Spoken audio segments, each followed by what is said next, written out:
A'udzubillahi minasyaitonirrajim. Bismillahirrahmanirrahim. Alhamdulillahirabbil alamin wassalatu wassalamu ala sayidina Muhammadin asyrafil anbiya'i wal mursalin wa ala alihi washabbihi ajmain. Allahumma hdini wa saddidni, ya Allah bantulah kami mengingatmu, bersyukur kepadamu dan memperbaiki ibadat kami ini. Amin ya rabbal alamin. Assalamualaikum warahmatullahi wabarakatuh. Waalaikumsalam warahmatullahi. Ahlan wa sahlan wa marhaban bikum. Salam mahabbah diucapkan pada pagi hari Khamis 5 Jamadil Awal 1446 Hijrah bersamaan dengan 7 November 2024. Semoga kita semua berkasih sayang sebagai umat Nabi Muhammad SAW kerana Allah SWT insyaAllah. Alhamdulillah sebab taufik, hidayah, inayah dan iradah Allah beserta limpahan kasih sayangnya atas takbir dan takdirnya dihimpunkan lagi kita dalam kuliah duha dengan pengajian sirah kisah sahih para Nabi jilid yang pertama bersama yang dihormati Al-Fadil Ustaz Muhammad Aizuddin bin Kamaruzzaman atas jemputan yang berusaha barisan pihak pengurusan Pertubuhan Gemenur Iman di bawah pimpinan yang dikasihi Bunda Hajah Nur Akiyah binti Haji Matfiah. Tak dilupakan yang dialu-alukan para hadirin yang dirahmati Allah SWT sekalian. Diingatkan agar kita semua menjaga mic dan kamera. Sekiranya ingin membuka kamera, pastikan berada dalam keadaan yang menutup aurat agar tidak mengganggu konsentrasi dan kelancaran majlis insyaAllah. Baiklah, kita mulakan pengajian pagi ini dengan bacaan Ummul Quran pimpinan Al-Fadil Ustaz yang disegani, lalu seterusnya mulakan halaqah ilmu kita pada pagi yang berbahagia ini. Falyatafaddal mashkura ya Al-Fadil Ustaz. Bismillahirrahmanirrahim. Alhamdulillahi rabbil alamin. Arrahmanirrahim. Maliki yaumiddin. Iyyaka na'budu wa iyyaka nasta'in. Ihdinas siratal mustaqim. Siratal ladzina an'amta 'alaihim ghairil maghdubi 'alaihim waladdallin. Amin. Baik, bismillahirrahmanirrahim. Assalamualaikum warahmatullahi wabarakatuh. Alhamdulillahi rabbil alamin. Nahmaduhu wa nasta'inuhu wa nastaghfiruh wa na'udzu billahi min syururi anfusina wa min sayyiati a'malina. Man yahdihillahu fala mudilla lahu wa man yudlil fala hadiya lahu. Asyhadu an la ilaha illallah wahdahu la syarika lah wa asyhadu anna Muhammadan abduhu wa rasuluh. Amma ba'. Alhamdulillah, pertamanya syukur pada Allah Subhanahu wa taala di atas kesempatan yang Allah Ta'ala izinkan kepada kita pada pagi ini. Sekali lagi kita dapat bertemu dan sekali lagi Allah Subhanahu Wa Ta'ala memilih kita untuk berada di dalam majlis ilmu. Mudah-mudahan Allah Ta'ala limpahi kebaikan, kerahmatan, ketenangan dan juga keberkatan dalam kehidupan kita insya-Allah. Amin ya rabbal alamin. Baik, ibu-ibu, bonda-bonda yang dirahmati oleh Allah, InsyaAllah untuk pagi ini kita akan sambung lagi bacaan kitab Qasasul Anbiya, kitab Sahih Qasasul Anbiya yang disusun oleh Al-Hafiz Ibnu Kathir, dan kita akan terus pergi terbang ke waktu silam di zaman Nabi Ismail alaihi salam. Kita akan pergi ke zaman Nabi Ismail alaihi salam, dan sesiapa yang memiliki kitab, kita boleh buka pada muka surat 303. Siapa yang tak ada kitab boleh buka surah As-Saffat, surah 37 ayat yang ke-107.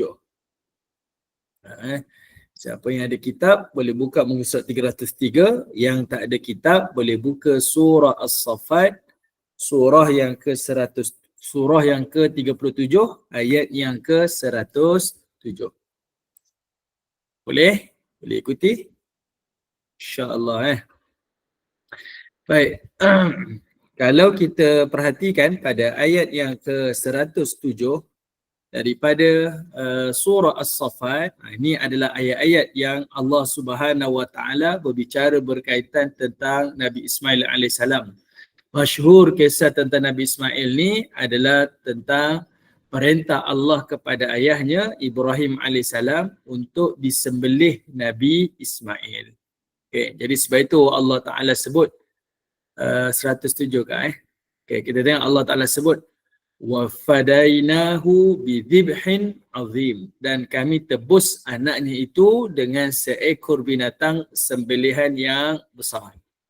Selalu kita kaitkan peristiwa sembelihan ini dengan peristiwa pada Zulhijjah lah, pada waktu Hari Raya Korban. Okey, yang ni Allah Ta'ala, yang ni Ibnu Katsir dia bawa ayat ini sebagai pembuka kepada kisah Nabi Ismail. Sebenarnya kita dah bincang dah. Ayat ini bermula daripada ayat 99 jadi kita tengok pada ayat yang ke-108 Allah Ta'ala sebut wa tarakna alaihi fil akhirin. Wa tarakna alaihi fil akhirin. Iaitu kata Allah Subhanahu Wa Ta'ala, dan kami kekalkan baginya nama yang harum dalam kalangan orang-orang yang terkemudian. Salamun ala Ibrahim, dan kesejahteraanlah kepada Nabi Ibrahim alaihissalam. Ini Allah Ta'ala letakkan pujian kepada Ibrahim alaihissalam kerana Nabi Ibrahim AS ni telah melaksanakan semua perintah Allah Subhanahu Wa Taala walaupun ujian yang dia tanggung, ujian yang dia hadapi itu adalah ujian-ujian yang berat. Okey, sebagai pembuka perbincangan kita pada hari ini, sebenarnya apa pelajaran yang kita boleh belajar daripada Ibrahim? Apa pelajaran yang kita boleh belajar? Banyak pelajaran sebenarnya.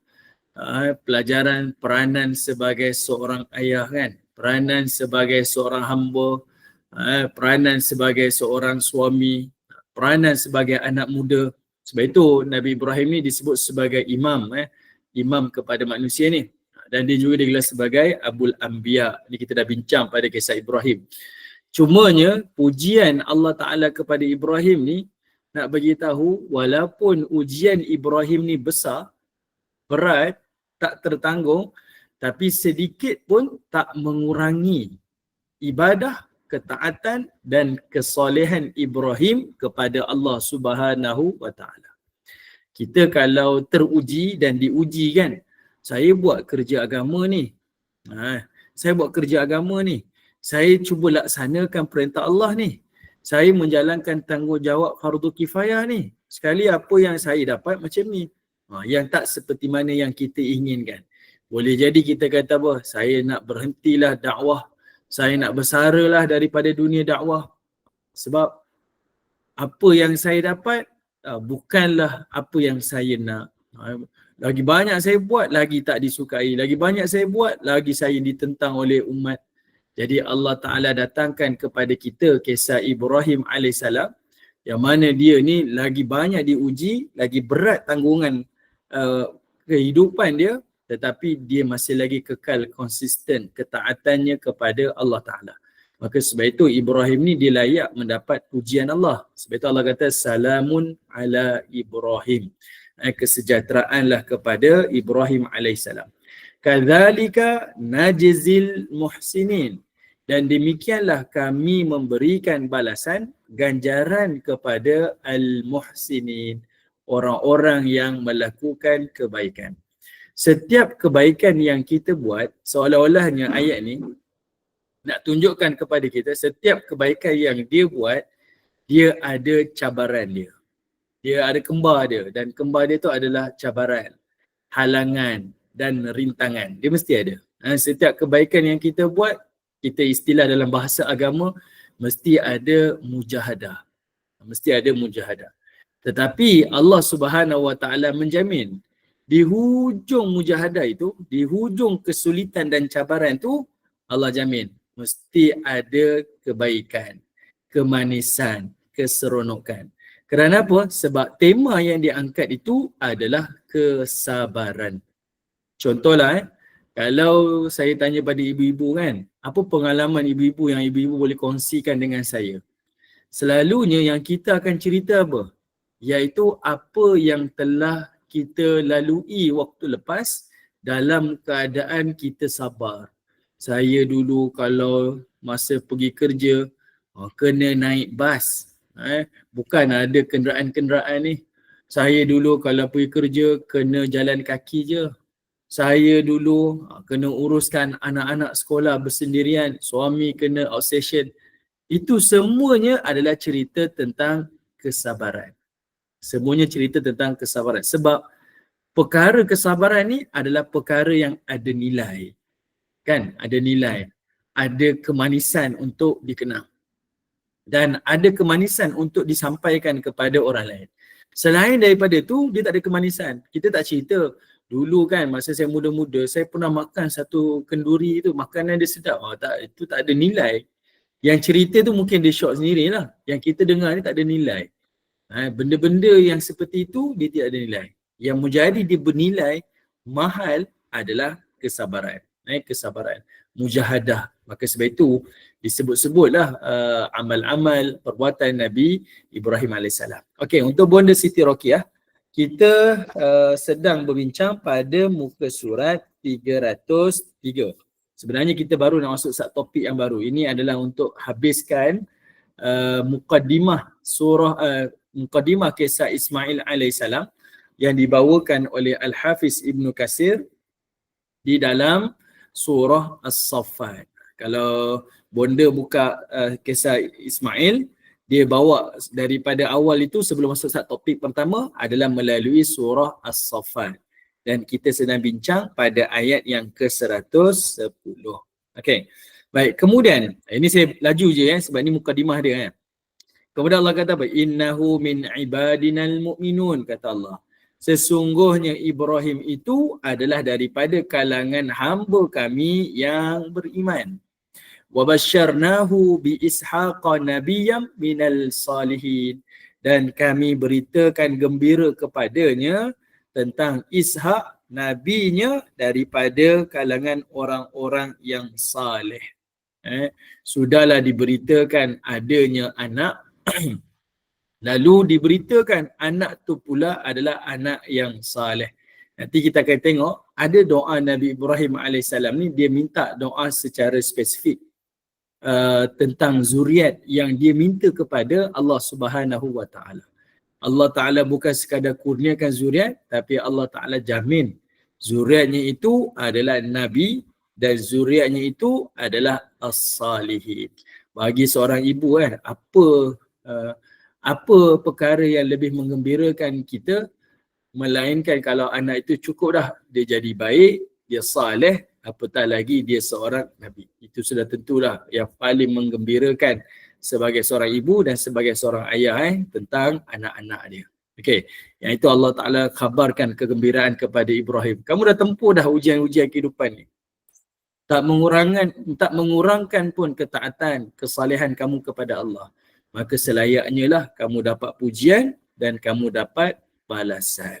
Jadi ini adalah perkara yang sentiasa kita perlu ingatkan pada diri kita, dan saya lah ingatkan diri saya. Setiap ujian yang Allah timpakan kepada kita, sabarlah. Dan sentiasalah berdoa, meminta kepada Allah Ta'ala supaya diberikan ketabahan pada jiwa. Dan percayalah setelah kita lalui ujian itu, kita akan diangkat darjatnya oleh Allah Subhanahu Wa Ta'ala. Okey, kemudian Allah Ta'ala sebut ayat 113.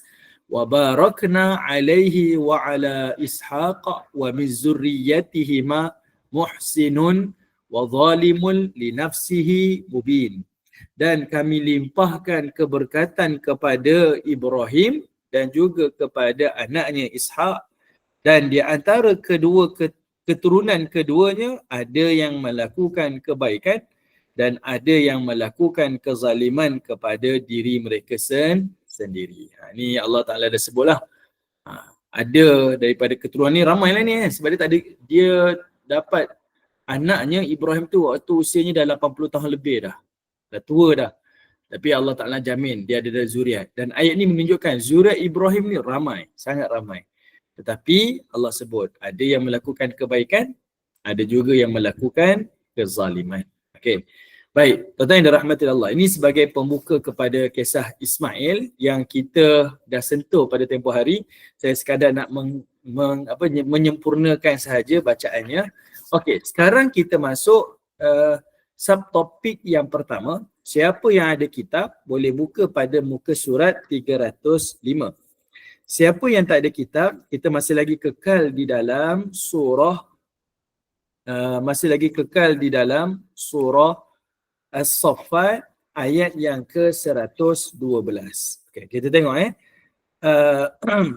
pada ayat ini Nabi Ismail alaihissalam, Allah Subhanahu Wa Ta'ala menyebutkan tentang anak Nabi Ibrahim ni ada dua orang. Seorang Ismail yang pada awal itu diceritakan untuk disembelih, dan yang keduanya adalah bercerita tentang seorang lagi anak Nabi Ibrahim, iaitu Ishak. Ada seorang lagi nama anak Ibrahim, namanya Ishak. Dan dia juga adalah seorang Nabi, dan dia juga daripada kalangan orang-orang yang saleh. Ni kalau kita baca kitab, kita akan jumpa lah ni. Dan di antara Ismail dan juga Ishak, yang paling tua adalah Ismail AS. Ismail ni dilahir dulu daripada Ishak. Ishak ni dia lebih muda. Dan kita pun maklumkan kenapa Ismail dan Hajar hijrah ke Mekah adalah kerana kecemburuan lah Siti Hajar, kecemburuan Siti Sarah kepada Siti Hajar. Dia baru kahwin dengan suaminya, tengok dah dapat anak dah. Jadi cemburulah Sarah kepada Hajar, lalu nak selesaikan, dihantarlah Hajar itu di atas perintah Allah Ta'ala ke bumi Mekah. Okey, sekarang Ibnu Katsir dia buka cerita ni untuk membentangkan kepada kita dalil-dalil yang menunjukkan kepada kita Nabi Ismail yang disembelih. Tapi sebenarnya sepatutnya maklumat ni kita tak payah bincang pun sebab kita maklum. Tetapi sebabkan kita mengaji, kalau kita tengok dalam pandangan para ulama, sebenarnya terbahagi kepada 3 pandangan. Siapakah anak Nabi Ibrahim yang disembelih? Siapakah anak Nabi Ibrahim yang disembelih? Apakah Nabi Ismail ataupun adakah ia Nabi Ishak alaihi salam? Sebabnya ada 3 pandangan. Pandangan yang pertama iaitu menyebutkan anak yang disembelih oleh Ibrahim itu adalah Nabi Ismail alaihi salam. Nabi Ismail alaihi salam. Ini pandangan yang pertama.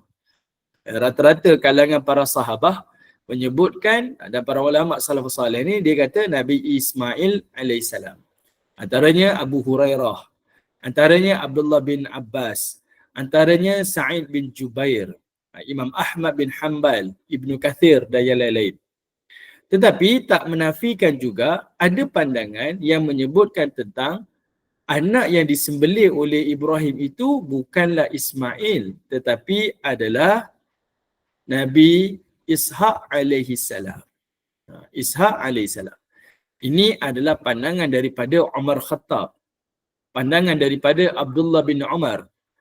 Ada setengah pandangan dia. Ada juga daripada pandangan Malik, Imam Malik bin Anas, At-Tabari dan yang lain-lain. Ada juga pandangan dia. Sebab kita tak bincang sepatutnya benda ni kita maklum dah Ismail. Ada dalilnya Tapi rupanya di sebalik ni ada perbincangan para ulama. Kemudian pandangan yang ketiga, sebabkan melihat pandangan pertama dan pandangan kedua ni kuat, ada kata Nabi Ismail yang disembelih, ada kata Nabi Ishak yang disembelih, maka pandangan yang ketiga ada juga para ulama yang bertawakuf. Tawakuf ni maksudnya dia tak mengiyakan dan tak menidakkan. Dia tak berpihak kepada Ismail yang disembelih dan dia juga tidak memihak kepada Ishak yang disembelih. Jadi dia ambil jalan tengah, iaitu tawakuf. Dia tak bahaskan perkara ini. Ini ada tiga pandangan. Tapi daripada ketiga-tiga pandangan, kalau kita tengok para ulama yang mentarjihkan pandangan-pandangan ni, semua rata-rata bersetuju yang disembelih itu adalah Nabi Ismail alaihi salam. Sebab itu kalau kita tengok dalam Quran,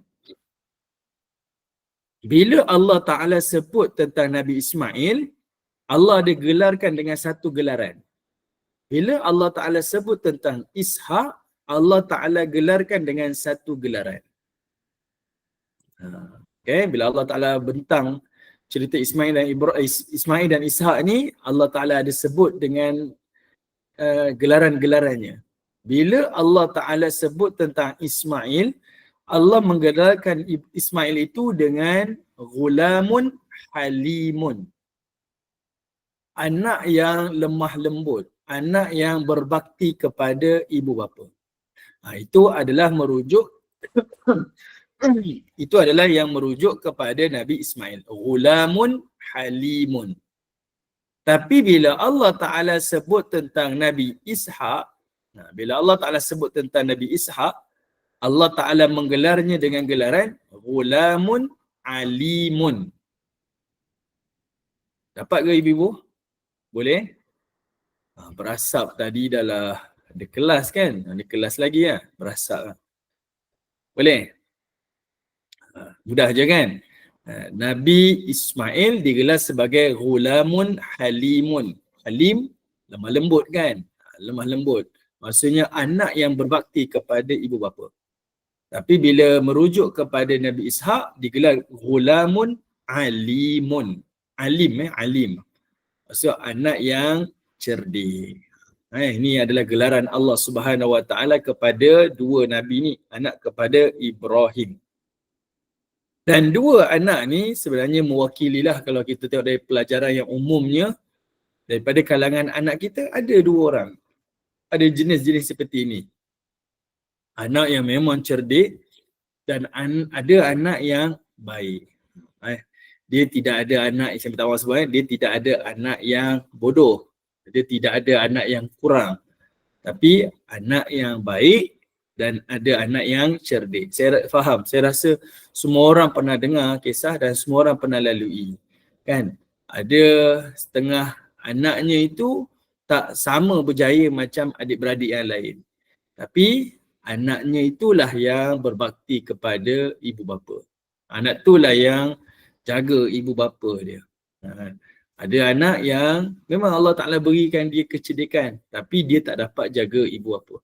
Tapi ada anak yang mungkin rezeki dia bukan di situ untuk mendapat tempat pekerjaan yang baik, tetapi rezekinya adalah dengan khidmat kepada ibu bapa. Ini adalah sesuatu pelajaran lah yang kita kena belajar daripada kisah Nabi Ibrahim alaihi salam. Ini pelajaranlah kepada kita. Sebab saya, ni bukan pengalaman saya lah, tapi saya ada baca satu kisah ni. Dia ceritakanlah, dia ada seorang anak dia yang bagi dia, anak dia tak pandai. Sebab dia ni lecturer. Jadi dia mengharapkan anak-anak ni semuanya bijak-bijak lah. Jadi anak yang seorang ni tak bijak. Dia gelarkan anak dia ni sebagai black sheep lah.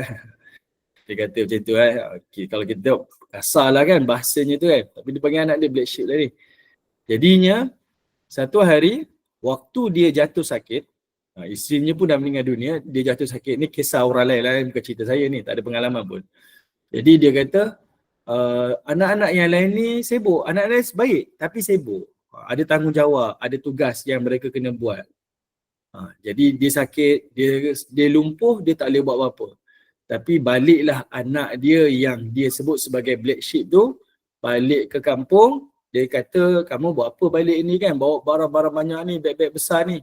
Dia kata, saya dah berhenti kerja dan saya dah balik kampung nak khidmat untuk ayah. Jadi dia ceritalah. Dia kata, perkataan tu yang saya tak boleh bayang. Dan perkataan tu lah yang paling menyentuh hati dia. Sebab dia memang nak bergantung kepada orang lain. Tapi tak ada orang. So anak-anak semua sibuk.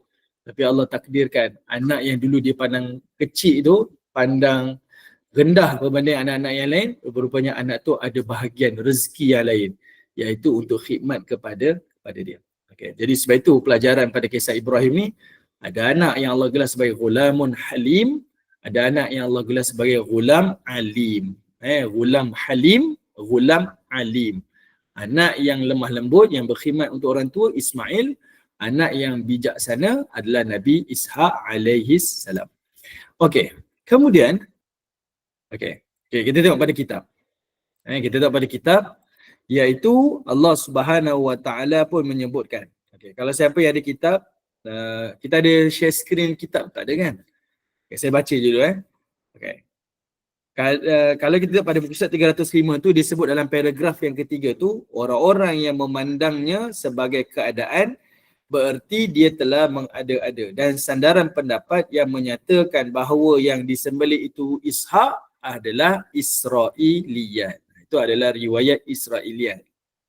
Di dalam kitab orang-orang yang berpendapat terakhir itu terdapat penyimpangan kerana penyembelihan Ismail sudah merupakan sesuatu yang pasti. Allah Subhanahu Wa Taala memerintahkan Ibrahim menyembelih anak satu-satunya iaitu Ishak. Pada sebenarnya kata Ishak di sini adalah sesuatu yang dibuat-buat dan tidak benar. Kerana Ishak bukan anak satu-satunya Ibrahim tetapi Ismail. Mereka berpendapat demikian didasarkan kerana kedengkian. Sesungguhnya Ismail adalah bapa bangsa Arab yang tinggal di Hijaz, termasuk di antaranya Rasulullah. Sedangkan Ishak adalah ayah kepada Yaqub, iaitu Israel, dan kaum Israel itu dinisbahkan kepadanya, iaitu Nabi Yaqub. Mereka bermaksud mengalihkan kemuliaan itu kepada mereka dengan cara memutarbalikkan firman Allah serta menambah dan menguranginya. Mereka adalah kaum yang dimurkai oleh Allah dan mereka tidak pernah mahu mengakui bahawa kurniaan hanya di tangan Allah yang dia berikan kepada siapa sahaja yang dikehendaki. Ini Ibnu Katsir lah, dia bawa hujah yang berpandangan katanya anak yang disembelih itu adalah Ishak. Dia kata ini pandangan Israelian. Yang sebenar-benarnya nas yang jelas dalam Quran adalah Nabi Ismail alaihissalam. Sebab dia seolah-olahnya, kata Ibnu Katsir, nak pindahkan kemuliaan yang Allah Ta'ala kurniakan melalui keturunan Ismail itu, dia tak nak ke Ismail sebab Ismail itu adalah bapa kepada bangsa Arab. Dia nak kekal lagi kepada Ishak yang menjadi bapa kepada Nabi Yaqub yang digelar sebagai Israel. Anak-anak Nabi Yaqub digelar sebagai Bani Israel. Itu maksud dia. Okey. Jadi dalam kalangan ulama salaf dan yang lainnya banyak berpendapat yang disembelih itu adalah Ishak. Ramai ulama-ulama salaf ni yang saya sebutkan tadi kan, dia kata yang disembelih itu adalah Ishak. Kerana apa dia kata Ishak? Sebab mereka mengambil daripada lembaran-lembaran ahlu kitab. Maksudnya pandangan-pandangan daripada ahlul kitab. Jadi sebab itu mereka menyebutkan anak yang disembelih itu adalah Ishak. Mengenai pendapat yang terakhir ini, tidak terdapat satu pun hadis yang mendukungnya dan boleh dijadikan alasan untuk meninggalkan makna zahir yang disebut di dalam Al-Quran. Yang jelas, tidak ada sesuatu yang ditemukan di dalam Al-Quran. Justru dengan jelas dan tegas, Al-Quran menyebutkan bahawa yang disembelih tersebut adalah Nabi Ismail alaihi salam. Yang disembelih itu adalah Nabi Ismail. Yang ini ibu-ibu boleh tengok melalui ayat yang ke-102 dalam surah As-Saffat. Ni kita bincang pada pertemuan-pertemuan yang lalu tu. Kalau nak tengok betul ke Ismail yang Allah Ta'ala sembelih, jawapannya adalah ya, Nabi Ismail. Sebab disebutkan melalui surah As-Saffat ayat yang ke-102. Okay. Ayat tu disebut dengan kalimah ya bunayya. Disebut wahai anakku. Disebut ya bunayya, wahai anakku. Dan dia tak sebut nama pun. Anak yang mana kan? Anak Ismail ke, Ishak ke? Itu yang menjadi perbincangan tu. Sebab itu ada pandangan kata macam ni, ada pandangan kata macam ni. Pandangan yang kata Ismail sebab ada nas. Pandangan yang kata Ishak sebab merujuk kepada suhuf ahlul kitab. Jadi pandangan yang kita sebut tadi yang ditarjihkan oleh para ulama kita, mereka katakan yang benarnya adalah Ismail. Yang benarnya adalah Ismail. Ini disebutkan di dalam beberapa ayat dalam Quran. Nanti kita akan tengoklah. Okay? Ada beberapa ayat dalam Quran menyebut memang Nabi Ismail yang Allah Ta'ala perintahkan untuk disembelih. Dan juga didukung dengan hadis-hadis Nabi SAW. Dan juga yang kita kata dari sudut penceritaan pun kita tahu. Yang dibawa oleh Ibrahim hijrah ke Mekah itu adalah Ismail. Bukanlah yang dibawa itu adalah Ishak. Ishak tak ada pun. Tak dibawa ke Mekah. Yang dibawa ke Mekah adalah Ismail. Yang ini adalah kesepakatan para ulama. Semua ulama sepakat.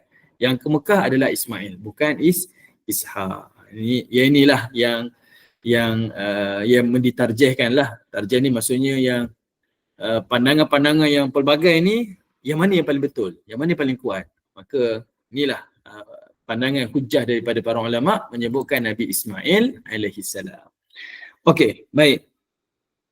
Kemudian ada pun dalil yang paling kuat dan kukuh yang dipegang oleh Muhammad bin Ka'ab dalam mempertahankan pendapat yang disembelih itu adalah Ismail dan bukan Ishak, adalah berdasarkan kepada surah Hud. Surah yang ke-11 ayat yang ke-71. Ini pandangan daripada Muhammad bin Ka'ab ni, dia kata dalilnya diambil daripada surah Hud, surah ke-11 ayat 71. Yang mana Allah Subhanahu wa taala berfirman, kata Allah Taala, fabasyarnaha bi ishaqa wa min wara'i ishaqa ya'qub. Kata Allah, maka kami sampaikan maka kami sampaikan kepada Ibrahim alaihissalam itu kabar gembira tentang kelahiran Nabi Ishaq, dan setelah Ishaq akan lahirlah Nabi Yaqub alaihissalam. Ni dalilnya lah, ni dibawakan. Yang disembelih itu adalah Ismail. Kerana apa? Muhammad bin Ka'ab kata dasar daripada ayat ni, tak apa kat ni kata, kenapa dia kata dalil ni? Sebab dia kata bagaimana mungkin Allah memberikan kabar gembira tentang kelahiran Ishaq dan bahawa dia akan melahirkan Yaqub, lalu Ibrahim diperintahkan untuk menyembelih Ishaq padahal dia masih kecil dan belum sempat melahirkan Yaqub. Ni dalil dia lah. So Allah sebut depan Ishaq adanya Yaqub. Kalau Ishaq yang disembelih, kenapa Allah jamin adanya Yaqub kan? Kenapa Allah jamin adanya Yaqub? Jadi menunjukkan memang bukan Yaqub, bukan Ishaq yang disembelih oleh Allah Taala, tetapi adalah merujuk kepada Nabi Ismail alaihissalam. Ini pandangan dia. Namun dalil yang dikemukakan oleh Muhammad bin Ka'ab itu telah ditentang oleh Al-Suhaili. Dia berpendapat bahawa firman Allah Subhanahu wa taala ayat ni, fabasyarnaha bi ishaqa, dia kata ia adalah kalimat yang sempurna. Sedangkan firman Allah Taala selepas itu, wa min wara'i ishaqa ya'qub, merupakan kalimat lain yang bukan termasuk berita gembira. Dia mengatakan kerana menurut tata bahasa Arab, gabungan itu tidak boleh dilakukan kecuali dengan menggunakan kata penggabung, iaitu adanya harfu jar. Ini dari sudut nahu tata bahasa kan. Sehingga dengan demikian tidak dibolehkan mengatakan macam mana kalau ayat dalam bahasa Arab dia kata marartu bi Zaid wa man ba'dahu Amr. Maksudnya aku berjalan bersama Zaid dan juga orang setelahnya itu adalah Amr. Maka As-Suhaili mengatakan, ni dari sudut tata bahasa, saya tak payah bincang lah kot tata bahasa ni. Jadi ni ada dua pandangan lah dekat sini. Pandangan yang kata Ismail dan Ishaq tu, pandangan yang kata Ismail jelas lah, dia kata ayat ni menunjukkan yang disembelih tu Ismail. Tapi ada juga yang kata tak, yang disembelih tu adalah Ishaq. Sebab dia gunakan dari sudut teknik nahu bahasa Arab. Teknik nahu bahasa Arab ni dia kata kalimah-kalimah tu bukan menunjukkan isyarat Ishaq tak disembelih. Lalu didatangkanlah perumpamaan adalah mudmir lah, adalah harfu jar lah, macam-macam lah ya. Ni dari sudut bahasa Arab lah, saya tak nak bincang lah benda ni. Tapi ibu-ibu maklum, ada dua pandangan yang menyebutkan. Tapi saya sebutkan secara jelasnya, yang disembelih itu adalah kepada Nabi Ismail alaihissalam, bukan kepada Nabi Ishaq.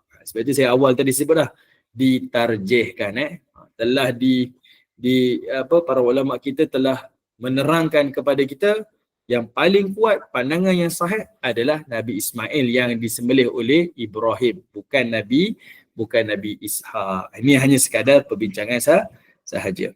Okey. Baik. Kemudian kita tengok pada muka surat 308. Buka pada muka surat 308. Okey. Kata Ibnu Katsir, dia kata apa? Di antara orang yang berpendapat bahawa Ishaq yang disembelih adalah Ka'ab al-Ahbari, yang diriwayatkan juga oleh Umar Khattab, oleh Ali, oleh Abdullah bin Mas'ud, oleh Ikrimah, oleh Sa'id bin Jubair, Mujahid, Atha, dan yang lain-lain itulah disebutlah panjang namanya banyak kat situ.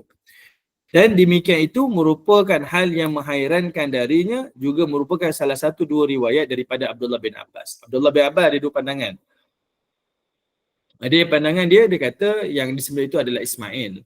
Ada yang disembelih itu adalah Nabi Nabi Ishaq alaihi salam. Tetapi riwayat yang sahih dan yang majoriti adalah Ismail. Itu Ibnu Katsir dia bawa penjelasan dia buat penjelasan. Yang paling sahih, yang paling benar adalah Ismail.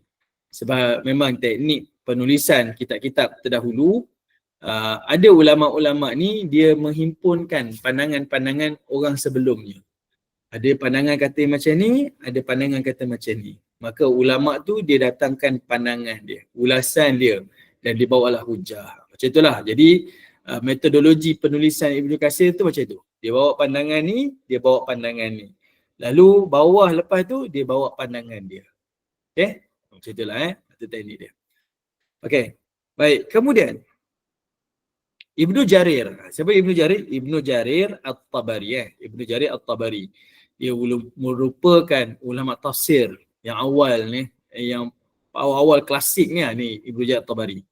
Dia kata apa? Daripada Abdullah bin Abbas, dia mengatakan yang ditebus itu, yang nak disembelih itu adalah Ismail. Dan orang-orang Yahudi mengakui yang ditebus itu, yang disembelih itu adalah Ishaq. Dan jelas orang Yahudi itu berbohong. Kenapa dia berbohong? Sebab nak tunjukkan kemuliaan itu masih kekal kepada kelompok Bani Israel. Sebab daripada Ishaq datangnya Yaqub. Yaqub kan digelar sebagai Israel. Itu gelaran pada Yaqub, Israel. Anak-anak Nabi Yaqub kan ada 12 orang kan? Yang salah seorangnya itu adalah Nabi Yusuf AS. Maka yang 12 orang itulah disebut sebagai Bani Israel. Anak-anak Nabi Yaqub. Ibu-ibu kena bila sebut Bani Israel adalah anak-anak Nabi Yaqub. Israel itu merujuk kepada Nabi Yaqub alaihi salam. Okay. Jadi sebab itu mereka nak cerita yang disembelih itu adalah Ishaq. Dia tak nak terima yang disembelih itu adalah Ismail, sedangkan dalil tentang Ismail yang disembelih itu jelas. Sebab bagi dia kemuliaan itu tak boleh berpindah, melainkan mesti pada orang Yahudi juga. Itulah kenapa ada pandangan-pandangan ni. Kenapa timbulnya pembohongan-pembohongan seperti ini. Okey. Patutnya saya tak payah bincang pun ayat ini kan. Ibu-ibu maklum dah yang sebenarnya itu Ismail lah. Tapi dibincangkan sebab kita mengaji kan. Pandangan-pandangan ni Okey, kemudian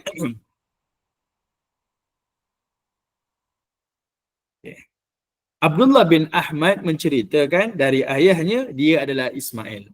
Abdullah bin Ahmad ni siapa? Abdullah bin Ahmad ni adalah anak kepada Imam Ahmad bin Hanbal, iaitu imam kepada mazhab Hanbali. Jadi Abdullah bin Ahmad ni terkenal Abdullah bin Ahmad. Jadi dia sendiri kata yang disembelih itu adalah anaknya Ismail alaihissalam. Ibnu Abu Hatim menceritakan, aku pernah bertanya kepada ayahku mengenai anak Ibrahim yang disembelih. Lalu dia pun mengatakan yang benarnya adalah Ismail. Tengok Ibnu Katsir dia bawa dalil-dalil. Kan tadi dia bawa dua pandangan orang-orang sebelum dia. Lalu dia pun bawa ulasan dia. Jawapan dia kata Ismail. Lalu barulah dia datangkan dalil-dalil. Itu cara dia susun dia punya kitab dia. Okey, kemudian Ibnu Abi Hatim menceritakan diriwayatkan daripada Ali, Abdullah bin Umar, Abu Hurairah, Abu Tufail, Sa'id bin Musayyib, Sa'id bin Jubair, Al-Hasan, Mujahid dan yang lain-lain. Dia kata apa? Mereka semua mengatakan yang disembelih itu adalah Ismail. Dan ini juga yang disebut oleh Al-Baghawi dari Ar-Rabi', dari Anas, dari Kilabi, dari Abu Amr bin Al-Ala. Saya katakan diriwayat dari Muawiyah dan ini yang merupakan pendapat Amr bin Abdul Aziz dan Muhammad bin Ishaq bin Yasar. Al-Hasan Al-Basri mengatakan tidak ada keraguan dalam hal ini. Pening ke ibu-ibu? Ini kita baca kitab dah diterjemahkan Kalau kita baca kitab Arab macam itulah dia bawa dia nakal je. Satu perkara yang kita boleh belajar dekat sini ulama-ulama dulu ni dia jujur. Dia jujur dan dia amanah dengan ilmu. Sebab itu dia bawa nama perawi-perawi ni. Nama perawi-perawi ni. Kalaulah dia tak semak ilmu rijal dia tak semak perawi-perawi ni sahih ke tak sahih ke, siqah ke, soduk ke, siapa-siapalah dia tak semak. Ataupun dia tak ada kepakaran dalam bidang tu. Tapi dia bawa semua riwayat ni, ucapan daripada siapa, kepada siapa ni, supaya adanya generasi ulama akan datang selepas dia boleh tahqiq. Tahqiq ni maksudnya boleh tengok balik, semak balik. Betul kan pandangan ni kuat? Sebab nak tahu kuat tak kuat, dia rujuk balik daripada perawi-perawi tu. Si fulan kepada si fulan. Dia tengok balik lah. Si fulan ni duduk dekat mana kepada si fulan. Si fulan ni duduk dekat mana. Oh, dia pernah duduk dekat satu negeri. Dia pernah jumpa. Jadi betul lah tu. Pandangan tu betul. Dan si fulan ni dalam rekod, dia tak pernah menipu. Dia tak pernah berbohong dan sebagainya.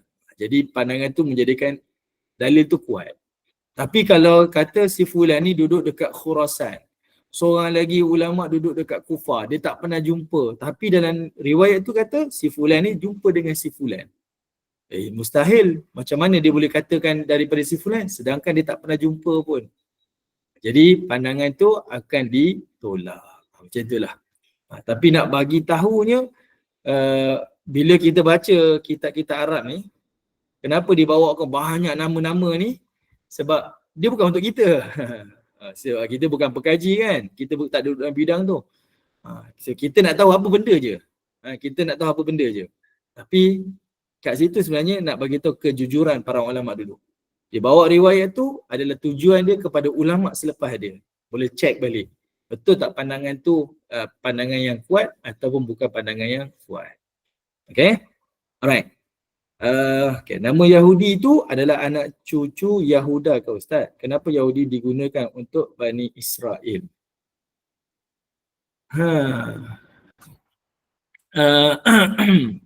Satu, betul. Memang Yahudi itu diambil daripada nama anak kepada Yahuda. Sebab daripada 12 beradik tadi ni, yang menjadi pecahan kepada Bani Israel ni, memang bagi orang Yahudi, Yahuda itu diangkat menjadi keturunan pemimpin. Yahuda itu diangkat menjadi keturunan pemimpin. Memang dia buat macam tu. Selepas era Talut, kemudian era Nabi Daud, dan selepas itu adanya era Nabi Sulaiman, 300 selepas itu, 300 tahun selepas itu adalah dipimpin oleh kelompok Yahuda. Dipimpin oleh kelompok Yahuda. Tapi dalam tempoh 300 tahun itu dia terpecah. Dia saling berbalah di antara dua pihak. Di antara mereka sendiri pecah dua pihak. Jadi dinisbahkanlah kepada Yahuda. Yahuda ni kalau tak silap saya, mungkin saya tersalah quotekan pandangan ni. Tapi kalau tak silap saya, dia dikira sebagai keturunan pemimpin ni sebabnya Yahuda ni duduk sebagai kira anak tua yang sulung lah daripada anak Nabi Yaqub. Okay. Dan lahirnya Nabi Daud dan lahirnya Nabi Sulaiman itu daripada keturunan Yahuda.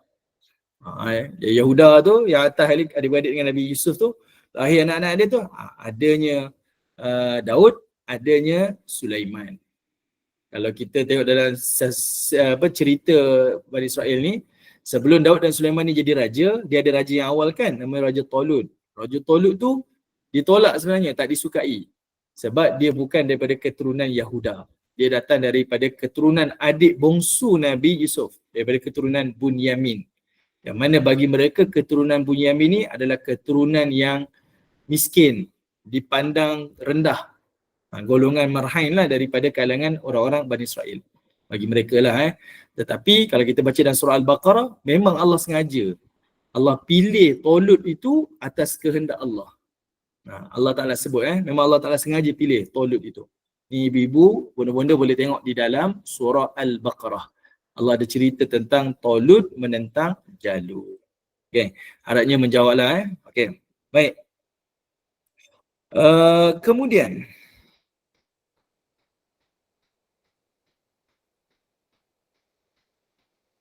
okay, baik, kita tak payah bincang lah ni. Tak payah bincang lah. Tak payah bincang tentang siapa anak yang disembelih tu. Jelasnya, kita maklumlah yang disembelih itu adalah Nabi Ismail AS. Yang panjang lebar kita cerita tu adalah pandangan-pandangan para ulama. Okay, baik, sekarang kita pergi terus kepada topik yang kedua. Topik yang kedua adalah kelahiran Nabi Ishaq. Okay, kelahiran Nabi Ishaq. Okey, Allah Subhanahu Wa Taala sebutkan. Ibnu Katsir dia bawa lagi dalil yang sama daripada surah As-Saffat tadi. Dia kata apa? Allah Taala sebut wa basyarnahu bi ishaqa nabiyyan minas salihin wa barakna alaihi wa ala ishaq wa min zurriyyatihima muhsinun wa zalimun li nafsihi mubin. Dia pun kata, Allah Taala berkata, kami telah kabarkan berita gembira kepada Ibrahim dengan adanya anaknya bernama Ishak, seorang nabi daripada kalangan orang saleh. Dan kami melimpahkan keberkatan kepada Ibrahim dan juga kepada Ishak dan juga kepada kedua-dua zuriat Ibrahim dan juga Ishak. Ada kalangan mereka muhsin, orang baik, ada juga daripada kelompok mereka itu adalah zalim, orang-orang yang melakukan kezaliman. Okay, ini nak cerita tentang kelahiran Ishak ni. Okey. Kemudian Ibnu Katsir kata apa? Kabar gembira ini disampaikan para malaikat kepada Ibrahim dan Sarah ketika mana para malaikat itu berjalan menuju ke negeri kaum Lut dan singgah ke rumah Ibrahim. Ini kalau kita baca Quran, ada kisah tentang Nabi Lut. Tak salah saya dalam surah Hud Allah Ta'ala ada sebut, betul? Betul. Dalam surah Hud Allah Ta'ala ada sebut. Bila Allah Ta'ala cerita dalam surah Hud tu banyak kisah para Nabi, bila masuk ke babak kisah Lut tu nak diazab oleh Allah Ta'ala, malaikat yang dihantar pergi ke kaum Nabi Lut untuk ditimpakan azab, malaikat itulah yang singgah ke rumah Ibrahim. Malaikat yang sama itulah yang singgah ke rumah Ibrahim.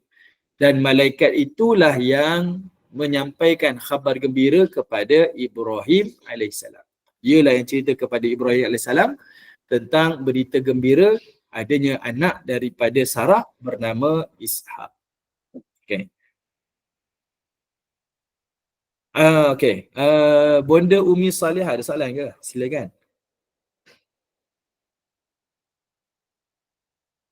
Okay. Mungkin tertekan. Tertekan tu maksud tertekan lah, bukan stres Yang dia tertekan dia sebut stres pula, bukan tertekan Okay. Okay.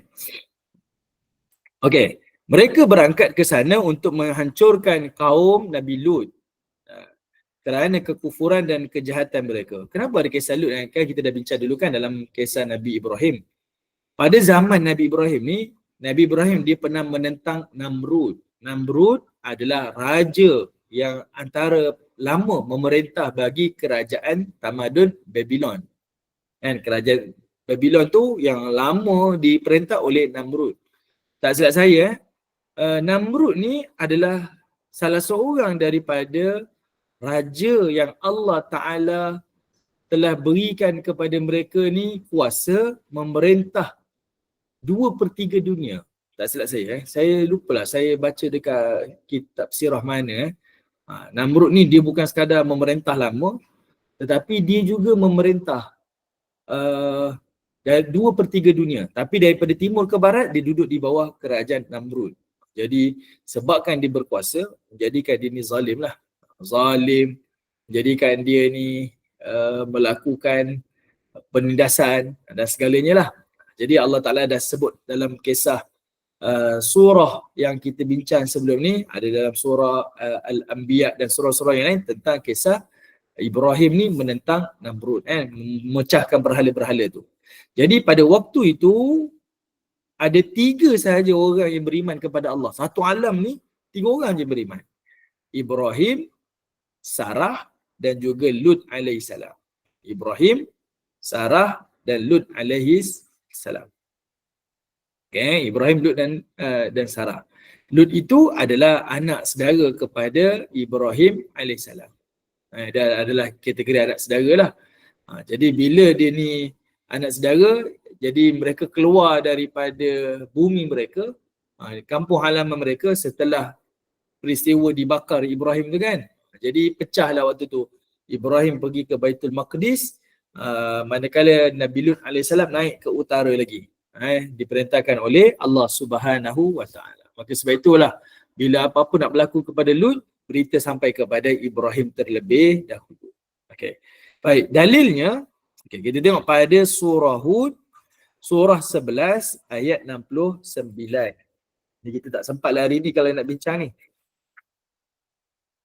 Okay, kita tengok je dulu sikit Surah Hud, surah 11 ayat 69. Siapa yang ada kitab boleh buka muka surat 310, 311. Tak ada kitab boleh buka surah Hud, surah 11 ayat 69. Allah kata apa? Walaqad ja'at rusuluna Ibrahim bil bushra qalu salama. Utusan kami para malaikat telah datang kepada Ibrahim dengan bawa kabar gembira. Mereka mengucapkan salam, keselamatanlah kepada Ibrahim AS. Nak bagi tahu ucapan salam ni dia bukan baru Ni bukan trending baru-baru ni. Ni bermula daripada dulu lagi. Sebab itu kalau kita baca di dalam hadis Nabi SAW, ucapan salam ni adalah dimulakan daripada Adam AS. Sebaik dia diciptakan, bermula dah ucapan Assalamualaikum. Dia adalah ucapan yang ada di syurga Allah Subhanahu Wa Taala, diucapkan oleh Allah Ta'ala kepada penghuni syurga, para malaikat kepada penghuni syurga, dan ucapan penghuni syurga kepada penghuni syurga. Dan ucapan salam itulah yang diajarkan, disyariatkan kepada kita untuk kita mengucapkan di dunia. Saling kita memberi salam di antara kita. Itu pun ada cara dia. Orang yang memandu yang kena beri salam kepada orang yang duduk, orang yang menetap, orang yang berjalan. Yang memandu beri salam pada yang berjalan. Yang berjalan kena beri salam kepada yang duduk. Yang sedikit kena beri salam kepada yang ramai. Itu kaedah dia. Adalah tata cara, ada fik dia. Okey. Baik. Jadi Allah sebutlah qala salam. Maka Ibrahim AS pun menjawab salam. Assalamualaikum salam lah. Fama labitha an ja'a bi'ijlin hanid. Maka tak lama selepas itu Nabi Ibrahim AS telah menyediakan kepada kedua-dua tetamu dia ni. Dia tak tahu tetamu ni malaikat. Yang dia tahu tetamu ni manusia. Dia ingat manusia. Maka dia telah menyediakan hanid. Hanid ni apa? Iaitu daging yang dibakar. Daging kira special lah. Tetamu yang special ni, maka hidangannya pun special. Ni Nabi Ibrahim AS ni dia mengajarkan kepada kita tentang kehormatan. Dia sediakan makanan. Kalau kita akan sediakan makanan yang sedap-sedap, lazat-lazat ni kepada tetamu yang kita kenal. Betul kan? Tetamu yang kita kenal, kita beria lah masak kan. Siapa nak datang ni? Oh, Ustaz Izzuddin nak datang. Masak lah, beria kita masak. Tapi kalau yang datang tu orang yang kita tak kenal, tak apalah, kita minum teh pun okey dah. Cicah biskut pun okey dah. Betul tak? Orang yang kita kenal, mungkin orang tu mungkin dia kaya ke, kita bagilah special-special kan. Tapi kalau orang yang kita tak kenal, kita tengok dia pun tak siapa-siapa, kita bagi air kosong pun jadilah. Betul kan? Ada perbezaan. Tapi tak pada Ibrahim AS. Dia kenal kedua orang ni, dia tak kenal. Kalau dia kenal, dia tak masak. Dia tahulah tu malaikat kan. Tapi dia tak kenal. Maka sebab itu disediakan makanan. Dan tunjukkan layanan Ibrahim AS ni. Kalau orang yang dia tak kenal pun dia boleh sediakan macam tu, orang yang dia kenal lagilah dia punya layanan ikram duyuf dia, melayan tetamu dia lagi luar biasa. Okey. Baik, kemudian Allah Taala sebut lagi. Falamma ra'a aydiyahum la tasilu ilaihi nakirahum wa awjasa minhum khifah. Qalu la takhaf inna ursilna ila qaumi Lut. Kata Allah Subhanahu wa taala. Maka ketika mana Ibrahim AS melihat kedua-dua tetamunya itu tak jamah makanan, tak sentuh makanan, dia tak tengok, dia tak jamah makanan tu. Maka Nabi Ibrahim AS ni, kata Allah Subhanahu wa taala, dia mula rasa curiga dan dia mula rasa takut. Kenapa Ibrahim rasa curiga dan Ibrahim rasa takut? Ya, ini kita kena tengok pada konteks zaman tu. Bagi mereka di zaman dahulu, mereka sangat memuliakan tetamu. Siapa saja, kenal tak kenal, dia akan layan tetamu-tetamu. Sebab zaman dulu tak ada scammer kan, tak ada orang nak berompak ke apa kan. Adalah. Tapi tahu kalau dia buat jahat, dia buat jahat. Dia tak menipu. Kalau contoh zaman kita saja dulu orang berompak menyamun waktu malam. Tapi dah bawa ke 10 tahun, 20 tahun, 15 tahun kebelakangan ni, orang menyamun waktu siang. Macam itulah Jadi zaman dulu, kalau kata tetamu, tak ada orang yang menipu lah. Tetapi kalau ada tetamu yang kita dah hidang dia macam-macam, tapi dia tak sentuh. Dia ada dua keadaan. Sama ada tetamu itu membawa berita buruk,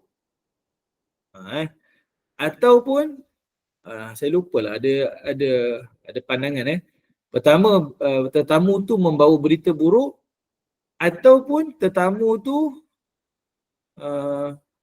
dia bukan tetamu tetapi dia macam musuh. Macam itulah.